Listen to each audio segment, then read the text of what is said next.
How horsemen turned the Mongols into the most terrifying military force on earth. Imagine an army approaching from the horizon. At first, you see nothing. Then, a small cloud of dust appears. It grows larger, and suddenly, hundreds of riders emerge from the dust, galloping across the open grasslands. They are not marching on foot. They are not carrying heavy armor. They are not dragging enormous siege machines behind them. They are mounted on horses, and they are moving incredibly fast. Every rider carries weapons, food, equipment, and sometimes even spare horses. They can travel for days across some of the harshest terrain on earth. They can attack from a distance with their bows. They can disappear before an enemy has time to react. And when the enemy finally thinks the danger is gone, the Mongols return. This was the Mongol horse army. It was one of the most effective military systems the medieval world had ever seen. Under Genghis Khan, the Mongols transformed the traditional steppe warrior into something far more powerful, a highly organized, disciplined, mobile fighting machine. Their greatest weapon was not simply the bow. It was not simply the horse. It was the combination of speed, endurance, discipline, communication, intelligence, and terrifying coordination. And behind this army was a society that had spent generations learning how to survive on horseback. To understand how Genghis Khan conquered an enormous part of Eurasia, we have to understand the warriors who made it possible. The Mongol horse army. Long before Genghis Khan became the ruler of the Mongol Empire, life on the Mongolian steppe was extremely difficult. The landscape was enormous. There were grasslands stretching farther than the eye could see. Winters could be brutally cold. Water could be difficult to find. Food was not always guaranteed. There were no huge cities providing supplies. There were no permanent roads connecting every settlement. For the people living there, survival depended on mobility. They followed their animals. They moved between pastures. They searched for water. They hunted. They fought rival tribes. And from a very young age, Mongolian children learned one skill that would eventually change world history: horse riding. A Mongolian child could learn to ride almost as soon as they were strong enough to sit on a horse. The horse was not simply transportation. It was food. It was wealth. It was status. It was communication. And eventually, it became a weapon. A skilled steppe warrior could spend enormous amounts of time on horseback. He could ride across the grasslands, hunt animals, carry supplies, and fight enemies without leaving the saddle. This created something that many settled civilizations struggled to match: a population of people who were naturally comfortable living and fighting on horseback. And the Mongols took this tradition to an entirely new level. The Mongol horse was not the giant warhorse that we often imagine when we think about medieval knights. It was smaller, hardy, strong, and incredibly resistant to harsh conditions. These horses were perfectly adapted to the Mongolian environment. They could survive cold temperatures. They could search for grass beneath snow. They could travel long distances. And most importantly, Mongol warriors could maintain large numbers of horses. A single Mongol warrior often traveled with several horses. This was one of the secrets behind Mongol mobility. Imagine fighting an army where every soldier has only one horse. Eventually, that horse becomes tired. The army slows down. The soldiers must rest. Their ability to travel becomes limited. But the Mongols could rotate their horses. A warrior could ride one horse for a period of time, then switch to another. The exhausted animal could rest while the rider continued moving. This meant the army could maintain extraordinary speeds over long distances. The horses themselves became part of the military system. The Mongol army did not simply have horses. It was built around them. For a Mongol warrior, preparing for war meant preparing more than himself. He had to prepare his horses. He carried equipment for riding. He carried weapons. He carried food. And he had to know how to survive far away from civilization. The Mongols did not expect to find comfortable roads, large supply depots, or friendly cities along their route. They carried their own survival system with them. This made the army incredibly independent. A Mongol force could travel through territory where another army might simply starve. The warriors understood the landscape. They knew where water could be found. They understood weather patterns. They knew how to move through grasslands, mountains, deserts, and open plains. And because they were not dependent on traditional supply lines in the same way as many settled armies, they could appear in places their enemies considered almost impossible to reach. This created one of the greatest psychological weapons of the Mongols: unpredictability. The enemy never knew exactly where they would appear next, but horses alone did not conquer Eurasia. The Mongol warrior also carried one of the most powerful ranged weapons of the medieval world: the composite bow. It was compact enough to be used from horseback, but powerful enough to be extremely dangerous at significant distances. The bow was constructed from multiple materials, including wood, horn, and sinew. These materials were carefully combined to produce a weapon that was both powerful and relatively compact. This mattered enormously. A large bow might be difficult to use from horseback, but the Mongol composite bow could be carried and fired by a mounted warrior. And the Mongols did not simply fire arrows while standing still. They could shoot while moving. They could ride toward an enemy. They could turn away. And while continuing to move, they could fire backward. This became known as the famous Parthian shot, or a variation of the same mounted archery technique. Imagine being a soldier facing an enemy cavalry force. You watch the Mongols approach. You prepare yourself. Then they suddenly turn away. You think they are retreating. Your commander orders the soldiers forward. You chase them, but the Mongols are not escaping. They are waiting. As they ride away, they turn in their saddles and release arrows toward the soldiers chasing them. The retreat becomes an attack. The escape becomes a trap. And suddenly, the enemy formation begins to collapse. This was one of the great strengths of Mongol warfare. They could attack while retreating. Mongol warriors trained for years to master horseback archery. It required extraordinary coordination. The rider had to control the horse. He had to maintain balance. He had to prepare the bow, he had to select a target, and he had to fire while moving. All of this could happen in seconds. The horse itself was moving at high speed. The warrior's body was constantly being shaken by the movement. Yet the Mongol archer could still release arrows accurately. This was not a simple battlefield trick. It was a way of life developed over generations. Mongolian children practiced riding, they practiced hunting, they practiced shooting, and hunting itself became military training. When a young warrior hunted an animal from horseback, he was practicing the same skills that he would later use against human enemies: tracking, movement, patience, accuracy, coordination, and timing. The steppe was essentially a giant training ground. One of the most fascinating aspects of Mongol warfare was the connection between hunting and military tactics. The Mongols conducted enormous organized hunts. These were not simply recreational activities. They helped warriors practice controlling large groups of riders across huge areas. Imagine hundreds or thousands of horsemen spreading across the landscape. They move in formation, they communicate, they surround animals, they slowly tighten the circle. The goal is to prevent the animals from escaping. This required discipline. If one rider moved too early, the entire formation could fail. If another rider moved too far away, animals could escape through the gap. The same principle could be used against an enemy army. The Mongols could surround opposing forces. They could push them in a certain direction. They could create openings intentionally, and they could attack from multiple sides. The battlefield became a hunting ground, and the enemy became the prey. Before Genghis Khan, the Mongolian steppe was divided among numerous tribes and rival groups. They fought each other. They competed for pasture. They fought over resources, and alliances could change quickly. Genghis Khan understood something important. The Mongols had extraordinary warriors, but warriors alone were not enough. They needed organization, they needed discipline, they needed loyalty, and they needed a command structure that could control thousands of horsemen. So Genghis Khan began transforming the tribal warrior culture into a professional military system. One of his most important changes was the decimal organization of the army. Units were organized into groups of approximately 10. 10 formed a larger unit. Larger units were combined into even larger formations. Eventually, enormous forces could be controlled through this structure. The exact practical strength of individual units could vary, but the principle was simple. Instead of organizing the army purely around family and tribal identity, Genghis Khan organized soldiers into military units. This was revolutionary. A warrior was no longer simply fighting because his tribe demanded it. He was part of a larger military machine. This was one of Genghis Khan's greatest military advantages. The Mongol army increasingly rewarded ability and loyalty. A warrior who demonstrated courage and skill could rise. A commander did not necessarily need to belong to the most powerful family. This weakened the old tribal divisions. Genghis Khan wanted soldiers to think of themselves as part of his army, not simply as members of separate tribes. This helped create a unified military force, and it solved one of the biggest problems that had previously weakened steppe politics: internal division. The Mongols could now fight together. Their old enemies could become their new comrades. A warrior who had once fought against Genghis Khan could eventually become one of his commanders. The result was an army that was larger than any single Mongol tribe, and much more dangerous. Now imagine two armies preparing for battle. One army is large. It has infantry, heavy equipment, supply wagons, food, armor, siege equipment, and thousands of animals carrying supplies. The other army is mostly mounted. Its soldiers have several horses. They carry weapons and supplies with them. They move across the landscape with minimal dependence on roads. Which army can move faster? The Mongols. And speed changed warfare. A Mongol army could travel enormous distances. It could cross terrain that slower armies considered difficult. It could split into several groups, and those groups could move independently before joining again. To an enemy commander, this could look like an enormous army appearing from nowhere. One day, Mongol riders might be hundreds of kilometers away. Then suddenly, scouts report that they are approaching. The enemy has almost no time to prepare. The Mongols understood that in war, arriving first could be more valuable than having more soldiers. But speed creates another problem. How do you control thousands of riders spread across enormous distances? The answer was communication. The Mongols developed sophisticated systems for transmitting orders. Messengers could travel rapidly between units. Signals could be used. Flags could communicate commands over distance. Drums and horns could help coordinate troops during battle. And scouts constantly gathered information. This meant Mongol commanders were not simply sending an army forward blindly. They were constantly receiving information. Where was the enemy? How large was the enemy? Where were the roads?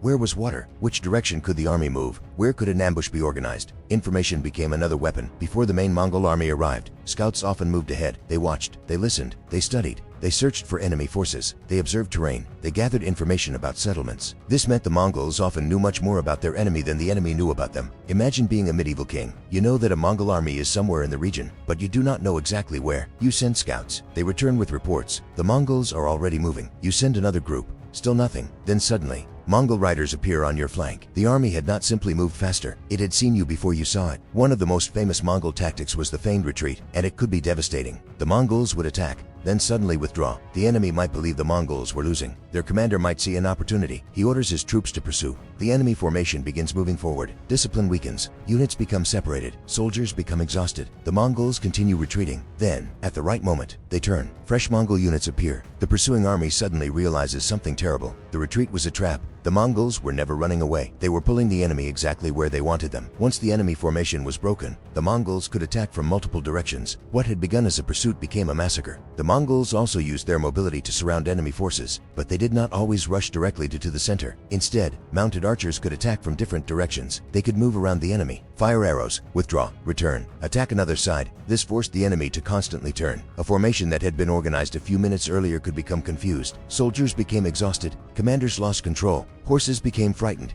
and the Mongols kept moving. The enemy was fighting not one opponent, but an army that seemed to be everywhere. This was the real power of Mongol cavalry, not simply charging, controlling space. The Mongols were not only archers. This is a common misunderstanding. Their armies could also include heavily armed cavalry. When an enemy formation had been weakened by arrows, Mongol heavy cavalry could move in for the decisive attack. The battle could follow a deadly sequence. First, scouts gather information. Then mounted archers attack. The enemy responds. The Mongols retreat. The enemy pursues. The formation breaks. More arrows rain down. And finally, heavily armed Mongol cavalry charges. The enemy is already exhausted. Their formation is already damaged. And now the Mongols strike at close range. This combination of ranged warfare and cavalry shock made the Mongol army extremely dangerous. A Mongol warrior carried equipment designed for mobility. He could carry a composite bow, arrows, a sword, sometimes a spear or lance, protective clothing or armor depending on his role, and equipment necessary for surviving long journeys. The goal was not to carry the heaviest possible armor. The goal was to maintain a balance between protection and mobility. A heavily armored soldier might survive a direct attack, but if he could not keep up with the Mongols, he was still vulnerable. The Mongols understood that speed itself was a form of protection. If the enemy could not catch you, the enemy could not easily kill you. Another reason the Mongols could travel so far was their ability to survive with limited supplies. They carried food with them. They used livestock. They could hunt. They understood how to survive in environments where conventional armies struggled. Their diet could include meat and dairy products, and their horses were central to their survival. This meant that the Mongol army could remain mobile for long periods. A conventional army might need to stop frequently to gather supplies. The Mongols could keep moving, and every extra day of movement increased the pressure on their enemy. One traditional drink of the steppe was fermented mare's milk, known as arag. For steppe societies, dairy products were an important source of nutrition. The Mongols developed a lifestyle adapted to their environment. They did not need enormous fields of crops. Their economy revolved heavily around livestock, horses, sheep, goats, cattle, camels. This pastoral lifestyle supported their mobility, and when that lifestyle was transformed into an organized military system, it became incredibly powerful. Now we can understand why the Mongols were so difficult to defeat. Imagine a medieval army built around infantry. The soldiers march together. They carry heavy equipment. They depend on supply wagons. They move according to roads. Their commander needs time to organize them. Against such an army, the Mongols could simply refuse to fight on those terms. They could attack from a distance. They could retreat. They could circle around. They could disappear. They could attack the supply lines. They could force the enemy to chase them, and then they could return when the enemy was exhausted. The Mongols did not need to fight the battle their enemy wanted. They forced the enemy to fight theirs. Perhaps the most powerful weapon of the Mongol horse army was psychological. Once stories of Mongol victories spread, fear traveled ahead of the army. Cities heard rumors, armies heard stories, kings heard that entire kingdoms had fallen. And then Mongol scouts appeared outside their borders. The psychological effect could be enormous. Some enemies surrendered before a major battle. Others panicked. Others tried to run. And the Mongols could use fear strategically. They wanted enemies to understand what would happen if they resisted. Their reputation became part of their military power. The Mongol horse army did not simply conquer territory. It created a legend. Eventually, Mongol armies moved far beyond the Mongolian steppe. They entered northern China, Central Asia, Persia, the Caucasus, Eastern Europe, and eventually, Mongol armies reached deep into Europe. Think about what that means. A society that had emerged from the remote grasslands of Mongolia had developed an army capable of crossing an enormous portion of Eurasia, and the horse was at the center of it. Without the horse army, the Mongol Empire would have been impossible. The horses carried the warriors. The horses carried supplies. The horses made long-distance communication possible, and the horses allowed the Mongols to move faster than many enemies could imagine. Genghis Khan and his commanders understood something that many medieval rulers did not. A battlefield was not simply a place where two armies collided. It was a space that could be manipulated. If you controlled movement, you controlled the battle. If you controlled information, you controlled decisions. If you controlled speed, you controlled time. The Mongols combined all three. They could appear where the enemy did not expect them. They could divide their forces. They could surround. They could retreat. They could attack from different directions. And then they could disappear. It was warfare built around movement. But this army was not successful simply because Mongol warriors were naturally brave. Discipline was essential. Imagine thousands of horsemen moving across the landscape. If every warrior did whatever he wanted, the army would become chaos. Genghis Khan demanded obedience. Orders had to be followed. Units had to maintain formation. Warriors had to support each other. And commanders had to coordinate their movements. A Mongol warrior could be extremely aggressive, but aggression without discipline could destroy an army. Genghis Khan turned individual warriors into a coordinated force. That was the real transformation. This brings us back to Genghis Khan. When he was young, Temujin was surrounded by enemies. His family struggled to survive. He experienced betrayal. He experienced poverty. He fought rivals. But over time, he learned how to unite people. And once he united the Mongol tribes, he discovered something extraordinary. The same people who had once fought each other could become one of the most powerful military forces in history. The horsemen were already there. The riding culture was already there. The bows were already there. The survival skills were already there. Genghis Khan provided the organization. He created the system, and then he unleashed it. When the Mongol army marched westward, it did not look like the armies of Rome. It did not resemble the great infantry forces of ancient Greece. It was different. Thousands of horsemen could spread across enormous distances. Scouts moved ahead. Messengers traveled between formations. Mounted archers prepared their bows. Commanders watched the battlefield, and behind them came an army that could travel farther and faster than many enemies believed possible. The Mongols were not simply riding toward a battlefield. They were bringing an entirely different concept of warfare. So what was the secret of the Mongol horse army? Was it the bow? Partly. Was it the horse? Absolutely. Was it armor? Not really. Was it numbers? Sometimes. But none of these alone explains their success. The true secret was the system. Each part strengthened the others. The horse gave mobility. Mobility gave speed. Speed gave surprise. The bow gave ranged power. Discipline created coordination. Scouts provided information. Communication connected the army. And strategy turned all of these advantages into victory. This was why the Mongol horse army was so difficult to stop. Perhaps the most terrifying thing about the Mongols was that they did not have to remain in one place. An enemy could prepare a defensive position, build walls, gather soldiers, prepare weapons, and wait. But the Mongols could simply move around them. They could attack somewhere else. They could destroy nearby settlements. They could cut communications. They could force the defenders to leave their fortifications. And when the defenders finally came out, the Mongols were ready. The Mongol army could appear, disappear, split, reunite, attack, retreat, and return. It was an army that seemed impossible to pin down. For centuries, the Mongolian horse carried warriors across the steppe. But under Genghis Khan,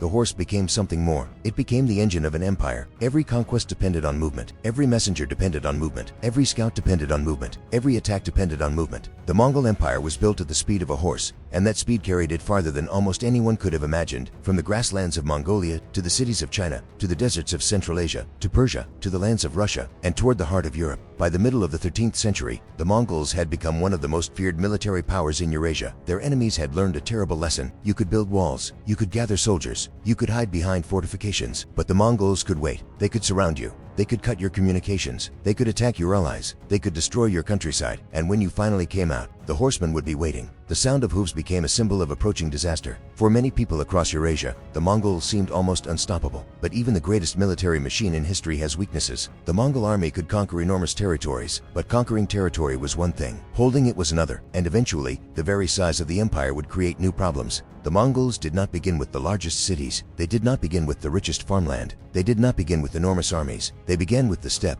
a harsh land, a land of grass, wind, cold winters, and endless horizons. And from that environment came a warrior culture built around a horse. Genghis Khan took that culture and transformed it. He organized the warriors. He created discipline. He rewarded loyalty. He developed commanders. He used intelligence. He perfected mobility. And he turned thousands of horsemen into a military force capable of defeating armies many times their size. The Mongol horse army proved something that would change warfare forever. An army does not always need to be the biggest. Sometimes, it only needs to be faster. Faster to arrive, faster to attack, faster to retreat, faster to regroup, and faster to strike again. The Mongol warrior could ride for days. He could shoot from horseback. He could survive far from home. He could cross enormous distances. And when thousands of these warriors moved together under a single command, the world had never seen anything quite like it. But the horse army was only the beginning, because Genghis Khan would soon unleash these warriors against some of the richest and most powerful civilizations on earth: China, Central Asia, Persia, and eventually Europe. The Mongol horsemen were about to ride farther than anyone thought possible, and their next target would reveal another secret of Mongol warfare: how a small steppe army could defeat enormous kingdoms. This was the Mongol horse army, and this was only the beginning.